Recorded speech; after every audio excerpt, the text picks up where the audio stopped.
এই সুধী সমাবেশের সম্মানিত সভাপতি, মঞ্চে উপস্থিত সংসদ সদস্যবৃন্দ, ক্যাবিনেট মেম্বারবৃন্দ, আমার সামনে উপস্থিত কক্সবাজারের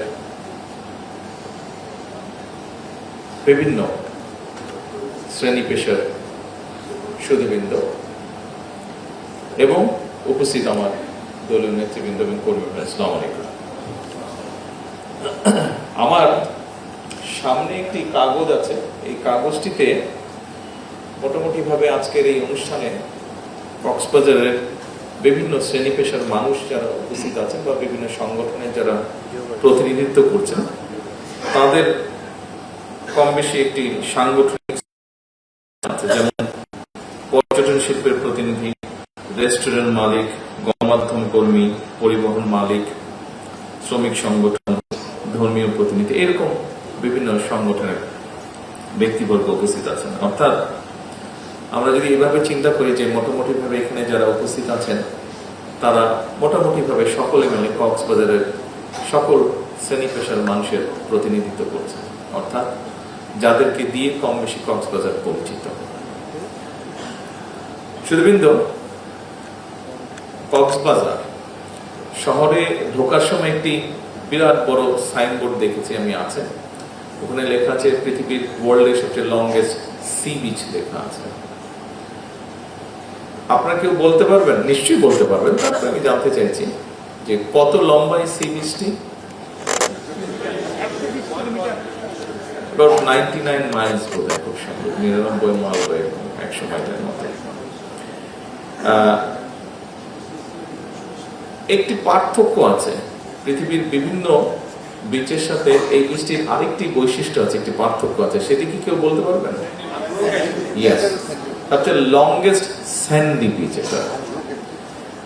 পৃথিবীর অলমোস্ট সব দেশেই কম বেশি যেসব দেশে সমুদ্র আছে, সমুদ্রের সাথে সম্পর্কিত সবটা এক ধারে স্যান্ডি বিচ না, বিভিন্ন রকম অসুবিধা সুবিধা আছে, কোথাও স্মুথ, কোথাও পাথরের।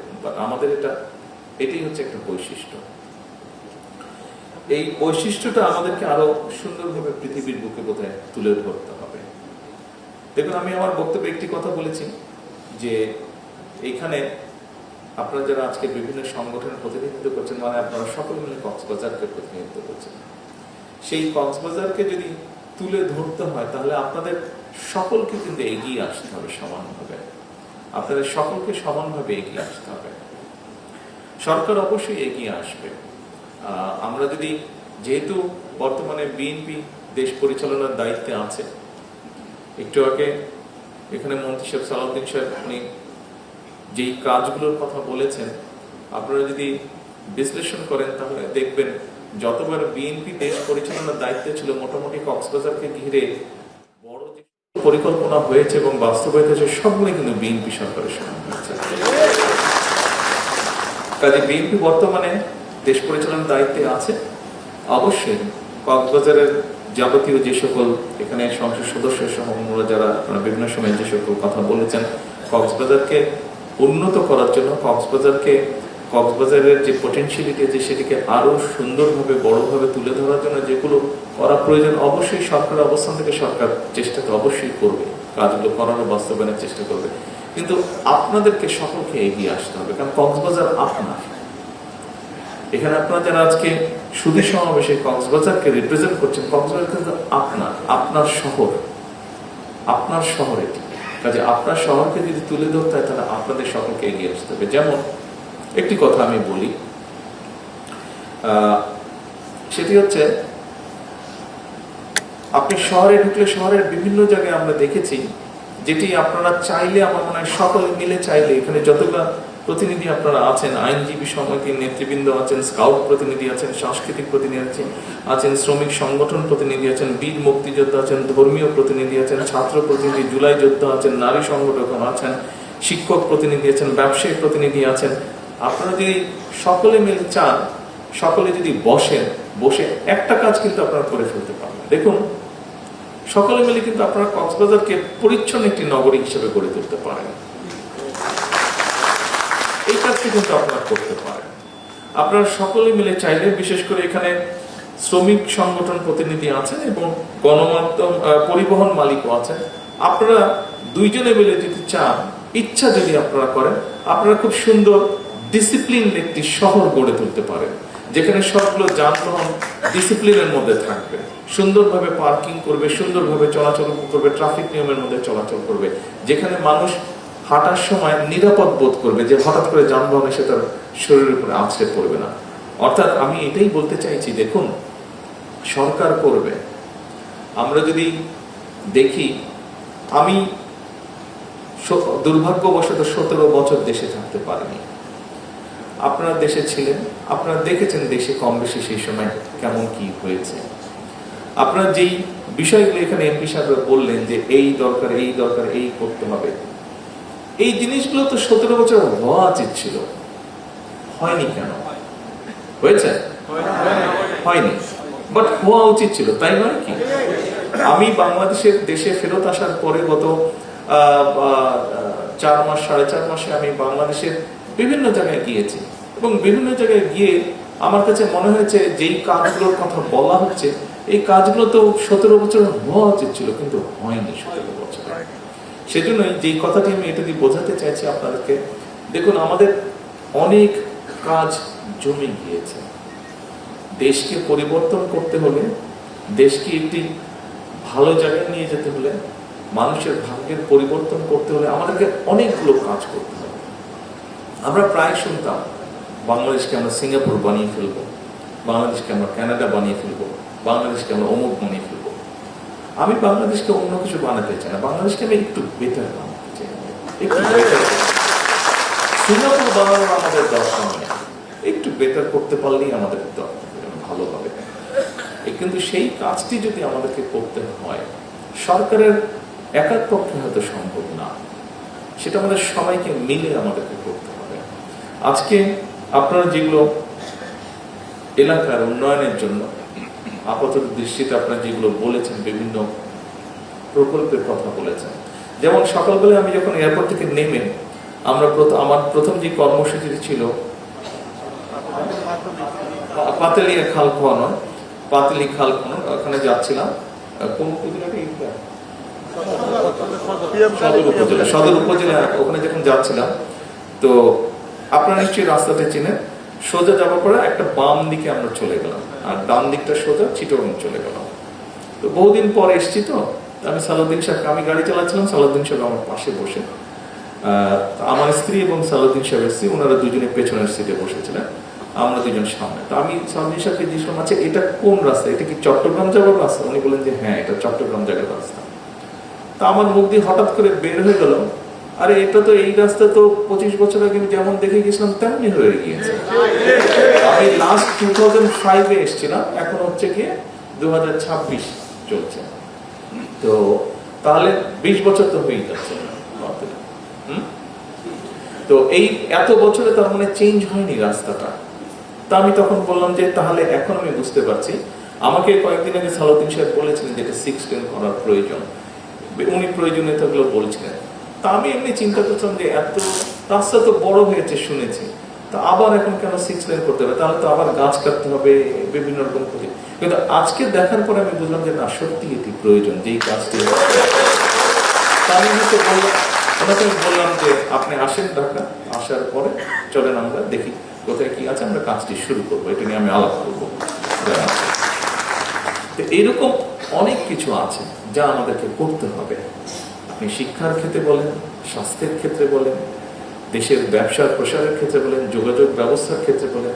যেমন ধরেন এই যে এয়ারপোর্টটি আপনারা বললেন এই যে ইন্টারন্যাশনাল করার জন্য, এটা নিয়ে কাজ হচ্ছে, কিছু সমস্যা আছে, ওখানে কিছু মানুষ বসবাস করে, তাদের বিভিন্ন সেটেলমেন্টের বিষয় আছে। এই কাজগুলো চেষ্টা করা হচ্ছে এগুলোকে সমাধান করার জন্য। আমরা আশা করছি ইনশাআল্লাহ সেপ্টেম্বর নাগাদ এটি চালু হবে। তারপরে আপনারা এখানে মেরিট বিশ্ববিদ্যালয়ে একটি কথা বলেছেন, যেখানে রিসার্চ হবে, হ্যাঁ, ব্লু ইকোনমির উপরে স্পেশালাইজ একটা বিশ্ববিদ্যালয়, এই বিষয়ের উপরে, ব্লু ইকোনমির উপরে, মেরিন সায়েন্সের উপরে। যেহেতু এই বিষয়টা কক্সবাজার বলতে আমরা যা বুঝি, এই বিষয়টা এটার সাথে সম্পর্কিত, গত 15 বছর বা 20 বছর এটা হওয়া উচিত ছিল, হয়নি, তাই না? হওয়া উচিত ছিল। তো এখন এরকম সারা দেশে এরকম অনেকগুলো কাজ আছে, বহু কাজ আছে, এই কাজগুলো হতে হবে, করতে হবে। একবারে সবকিছু করা সম্ভব না, পর্যায়ক্রমিক ভাবে করতে হবে আমাদেরকে, একবারে আমরা করতে পারবো না।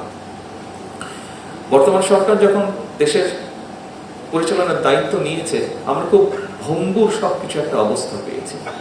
অর্থনৈতিক অবস্থা বলেন, একটা ভঙ্গুর অর্থনৈতিক অবস্থা আমরা পেয়েছি। ব্যাংকের দুর্দশা, দেশের এক্সপোর্টের অবস্থা খারাপ, রেমিটেন্সের অবস্থা খারাপ, দেশের রিজার্ভের অবস্থা খারাপ, একটা ভঙ্গুর অর্থনীতি। আইন শৃঙ্খলা ব্যবস্থা একটি ভঙ্গুর আইন শৃঙ্খলা অবস্থা, প্রশাসনিক অবস্থা একটি ভঙ্গুর প্রশাসনিক অবস্থা, শিক্ষা ব্যবস্থা, স্বাস্থ্য ব্যবস্থা, যোগাযোগ ব্যবস্থা, যেটাই বলুন সবকিছু একটা ভঙ্গুর অবস্থা। এই ভঙ্গুর অবস্থাগুলোকে বিবেচনা করে, সবকিছু সমস্যা বিবেচনা করে ধীরে ধীরে আমাদেরকে এগোতে হচ্ছে। একই সাথে জনগণের যে প্রত্যাশা, জনগণের যে আকাঙ্ক্ষা, সেগুলোকে আমাদের অ্যাড্রেস করতে হচ্ছে। 20 কোটি মানুষের দেশ, 20 কোটি মানুষ। আমি 17 বছর ইউকেতে ছিলাম। ইউকের জনসংখ্যা হচ্ছে 7 কোটি, 1 কোটি বিদেশি আর নিজেদের তাদের 6 কোটি, 7 কোটি জনসংখ্যা। কিন্তু বাংলাদেশের 3 ডবল বড়, 3 ডবল বড়। কিন্তু জনসংখ্যার ভিত্তিতে বাংলাদেশ ইউকের 3 ডবল বড়। তার মানে চিন্তা করেন কত বিশাল বড় দেশ। এতগুলো মানুষের ছেলে মেয়েদের শিক্ষার ব্যবস্থা, এতগুলো মানুষের স্বাস্থ্যের ব্যবস্থা, এতগুলো মানুষের কর্মসংস্থানের ব্যবস্থা, এতগুলো মানুষের নিরাপত্তার ব্যবস্থা। আপনারা যদি সবকিছু দেখুন, বিশাল একটা বিষয়। আনফর্চুনেটলি অনেকগুলো বছর, 1 যুগেরও বেশি সময় ধরে মানুষের সমস্যাগুলোকে অ্যাড্রেস করা হয়নি। এখন বর্তমান যে সরকার, এটি জনগণের কাছে জবাবদিহিমূলক একটি সরকার, জনগণ দ্বারা নির্বাচিত একটি সরকার। খুব স্বাভাবিকভাবেই দিন শেষে আমাদেরকে কিন্তু জনগণের কাছে যেতে হবে, দিন শেষে আমাদেরকে জনগণের কাছে যেতে হবে। সেই জন্যই আমরা কাজ করতে চাই এবং কাজ করার মাধ্যমে আমরা জনগণের হৃদয় অর্জন জয় করতে চাই। আমরা কতটুকু পারবো আমরা জানি না, তবে আমরা এতটুকু বলতে পারি, আমার সরকারের পক্ষ হয়ে আমি এতটুকু বলতে পারি যে আমাদের সর্বোচ্চ চেষ্টা থাকবে যে জনগণের প্রত্যাশা যতটুকু পারি বাস্তব বিবেচনা করে আমরা সেটি অবশ্যই পূরণ করার চেষ্টা করব।